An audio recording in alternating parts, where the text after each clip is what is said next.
আমি advocate Khandakar Amina Rahman, blast Tangail ইউনিটে সমন্বয়কারী হিসাবে কাজ করছি।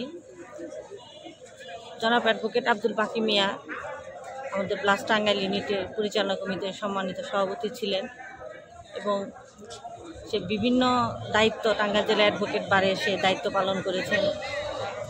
আজকে আমরা শুধু ব্লাস্ট টাঙ্গাইল ইউনিট না, আমরা সমস্ত টাঙ্গাইল জেলা অ্যাডভোকেট বার দলমত নির্বিশেষে আমরা একজন অভিভাবককে হারালাম। স্যারকে আজকে বাদ আসর নামাজ জানাজা শেষে তার পারিবারিক গ্রাম বাসাইল জোশিয়াটি দোহা গ্রামে তাকে দাফন করা হবে। আপনারা সকলেই স্যারের আত্মার মাগফিরাত কামনা করবেন, স্যার যেন জান্নাতুল ফিরদৌসে থাকতে পারেন। আমরা স্যারের বিধি আত্মার শান্তি কামনা করছি।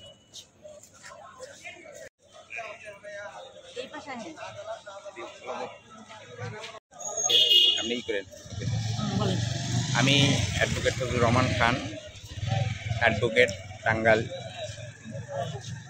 বার সমিতি টাঙ্গাইল, অতিরিক্ত জিপি টাঙ্গাইল।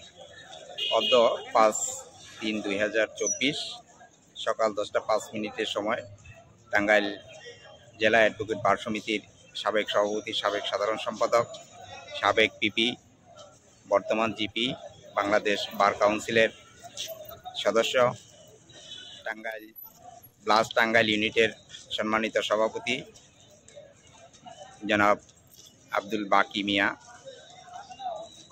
10টা 5 মিনিটের সময় মৃত্যুবরণ করেছেন। ইন্না লিল্লাহি ওয়া ইন্না ইলাইহি রাজিউন। মরহুমের জানাজা নামাজ অদ্য বিকাল 3 ঘটিকার সময় Tangail chief judicial magistrate court ভবনের সামনে অনুষ্ঠিত হয়েছে। বাদ আসর এই গ্রামের জোশিয়াটি গ্রামে মসজিদে তার জানাজা নামাজ শেষে স্থানীয় পারিবারিক স্থানে তাকে দাফন করা হবে। আমরা স্যারের মৃত্যুতে শোকাহত, স্যারের আত্মার মাগফিরাত কামনা করছি।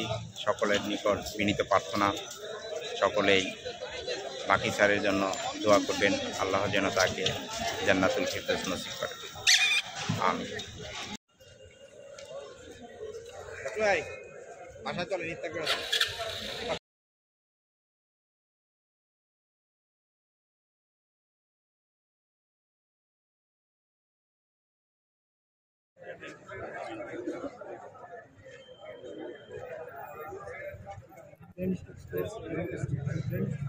ঘুমের মধ্যে